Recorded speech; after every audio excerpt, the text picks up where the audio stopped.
There we go. All right. Now we can really see the damage on this outer boot here, which was why the CV shaft failed.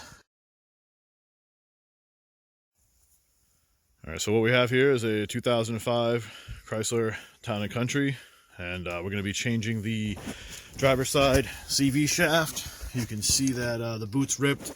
It's leaking grease pretty bad. It's making a lot of clicking noises going around a corner, so definitely needs to be changed. So the tools I'll be using in the video today is a large flat blade screwdriver to pry off the brake spring here, 21mm socket and ratchet with a 21mm wrench, 32mm socket, a pick, 10mm ratcheting wrench, or you can use a 10mm socket, pair of needle nose pliers, 3/8 drive ratchet, 7mm hex key or Allen key, 3-inch extension, 3-pound hammer, pry bar, drain pan, and of course we're going to have the new CV shaft. I got that from Advanced Auto Parts. It cost me about 50 bucks. All right, let's go ahead and get started here. You can see that we have the vehicle up on jack stand safely with the tire already removed. We also have a torque wrench to re-torque the lug nuts to 105 foot-pounds. You can check your owner's manual just to make sure that's the correct torque spec for yours.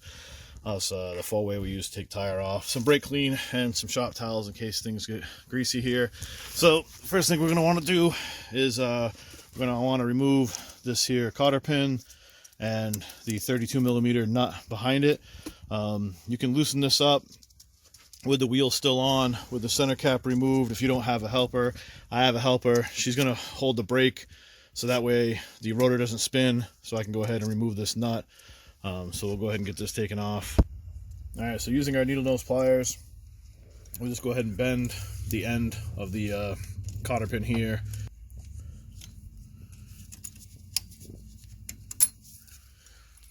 Take off the lock ring and spring. 32mm hub socket.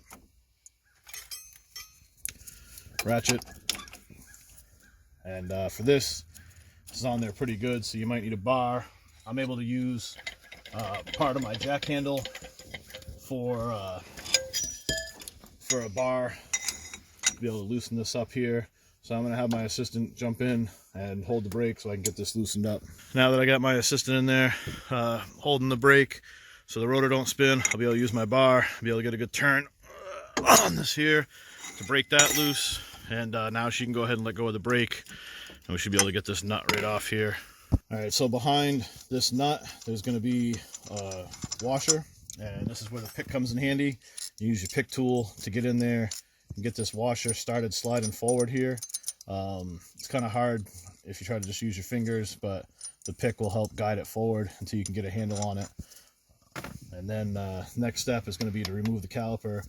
So we're going to have to take and get the hold spring off here. So you just want to pry on this until it pops off. Just watch yourself. Get that out of the way. And then behind there are those two 7mm Allen key caliper bolts, one up there, one down here. So we'll go ahead and get those done.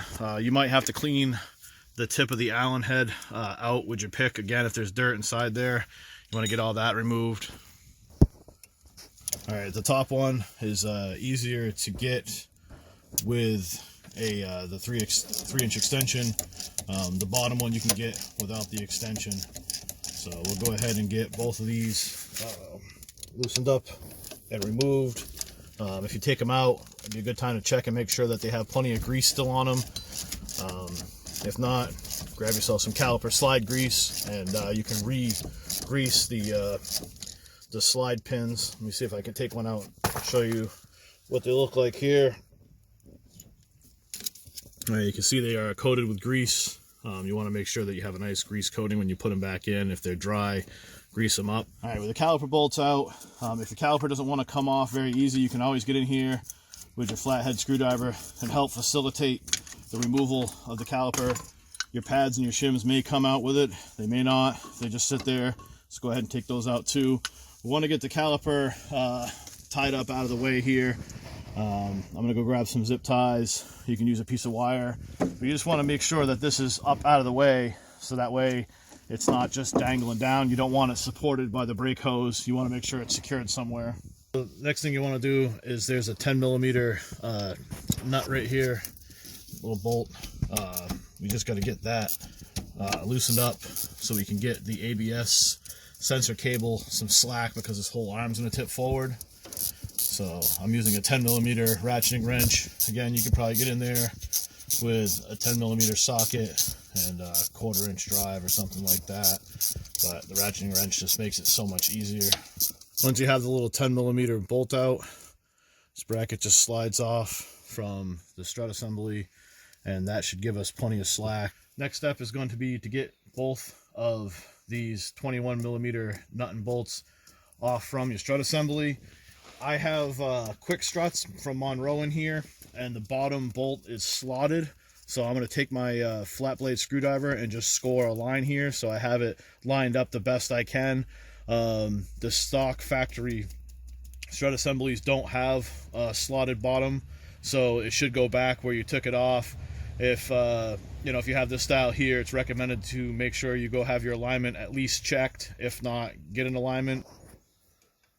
So as you can see, I got a good line scored right there, so that way I know where this bracket fits in relation to the arm when I put things back together. So we've got to get these 21mm nut and bolt off here. That'll be the next step. So we're using a 21mm socket and a 21mm wrench to hold this bolt from turning. Once it gets loose, it's going to want to spin on you. They are pretty tight. They're torqued down pretty good, so once again, it helps to have a pipe here just to get some leverage on this bad boy here, just to get them broke free. Once you get both of the 21mm nuts loose all the way, in order to get the bolts to come out, you want to make sure that you leave these on just slightly here to protect the threads. And you're going to take your 3-pound hammer, and you're going to have to drive them out because they have fins on this side that hold them in. So once again, just go ahead and give it a few love taps, and then you can go ahead and take the nut the rest of the way off here, just kind of tapping as you go. So we'll get these out. When these come out, this arm is going to want to tip forward here. In order to get the CV shaft out of the hub assembly here, we're going to thread the hub nut back on just level with the front here, and then we'll give this a few love taps just to drive it out. There we go. Now we should be able to pull the CV shaft out, and then we got to get in there with our pry bar, and we got to pop it out of the transmission housing. So we're going to need the drain pan. We're going to put the drain pan underneath to catch any transmission fluid that might leak out when the CV shaft is pulled out. So I'm going to slide underneath there and show you how to get the CV shaft to pop out. Now these CV shafts have 3 ridge surfaces here, so you're going to have to make sure that it's rotated in a position to be able to get on that with your pry bar.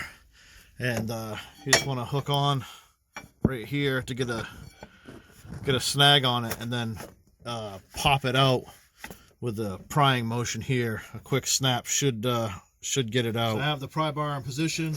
I'm going to give it a rap with a 3-pound hammer here and see if it pops out.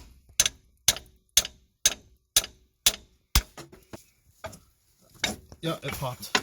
All right, with the CV shaft popped free, we should be able to just snake it out from its resting place in here, up through the top, past this bracket that you might have to just move out of the way just temporarily to be able to get it to slide by. There we go. All right. Now we can really see the damage on this outer boot here, which was why the CV shaft failed in this particular instance here. So we'll go ahead and get the other one out of the box, and we'll do a side-by-side so we can make sure that they are actually the same, just in case somebody had the wrong one in the wrong box. And we'll go ahead and get that one installed. We can see side-by-side the new shaft. This wasn't a remanufactured one. This was a new one, so there was no core charge on this one again. Advanced Auto Parts. I looked online, got a discount code. I think it was like $53 for the shaft. It's cheap enough. But I've counted the splines. The splines, the same number of splines. Everything looks very similar here. So we're going to go ahead and toss that one over there. And we're going to gently try to finagle this one back in there without getting a bunch of debris on here, and guide it back into the transmission housing. There we go. And once you feel it in place and you can feel that the splines are lined up, it's going to just pop back into place like that, and you should be good. Just make sure it seats well and you can't pull it back out, so it's popped in good. And then we'll go ahead and get the front stuffed back inside the hub assembly here. You might have to pry down on this arm a little bit here and bend the CV shaft a little bit here just to get this fitted back in. Wiggle it back and forth. At the same time, try to get it lined back up. Get your arm lined back up inside your strut assembly here. When I put these bolts back in, again, with the Monroe quick strut assemblies, this bottom is slotted, and you can actually see that now that you have the ability to rock it back and forth.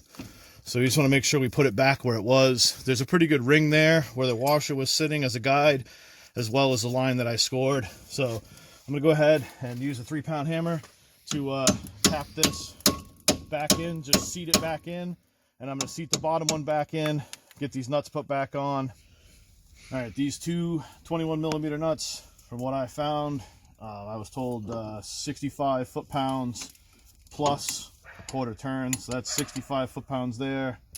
So we're going to get about another quarter turn past that. We'll call that good. Same thing for the top. Now we're going to go ahead and get the ABS sensor wire put back on here with the little 10mm. And then we got to get our caliper put back on, so that way we can go ahead and torque this nut down here. I'd like to take this time to ask you guys to like and subscribe to the channel. If this video helped you at all in any way, check out my other repair videos. If you have any other problems with your van, I got a couple on there. Appreciate it. And putting the caliper back on, make sure your brake pads are back into place with all shims that came out. This pad obviously clipped into the caliper, so we'll go ahead and get this set back on here into place, and we'll take our caliper bolts, the 7mm Allen key, we'll get these put back in and get them torqued down. So when tightening down the caliper bolts here, you don't have to go out of control on them. I believe the torque spec is pretty minimal on these. It's probably somewhere in the vicinity of like 20 to 30 foot-pounds, so I'm not going to use a torque wrench on it. I'm just going to go ahead and get them good and hand tight here. You know, otherwise when you go to take these back off, they won't come off. Just make sure they're good and tight and you should be okay. All right, once you get your caliper bolts tightened back down, you want to go ahead and get the caliper spring on here. You just set it on the front, and then it just pops into place. It's kind of hard to do with one hand here. I'll see if I can't get it, but it just lines up, pops into place there. To make sure it's good, and then we're good there. We're going to torque down the hub nut here. Make sure you put your washer behind it. We'll get this torqued down to 118 foot-pounds. I got to have my helper jump in to hold the brake while doing that, and then we're going to go ahead and put the retaining nut on here, put our cotter pin back into place, and then we're going to check our transmission fluid, because we did lose transmission fluid. Just refer to your owner's manual for the correct procedure in your vehicle, how to check your transmission fluid. Make one last run through here, just make sure all your bolts are tight. If the video helps you guys out in any way, let me know in the comments again, and give me a thumbs up, subscribe to the channel. Appreciate it, guys. Thanks.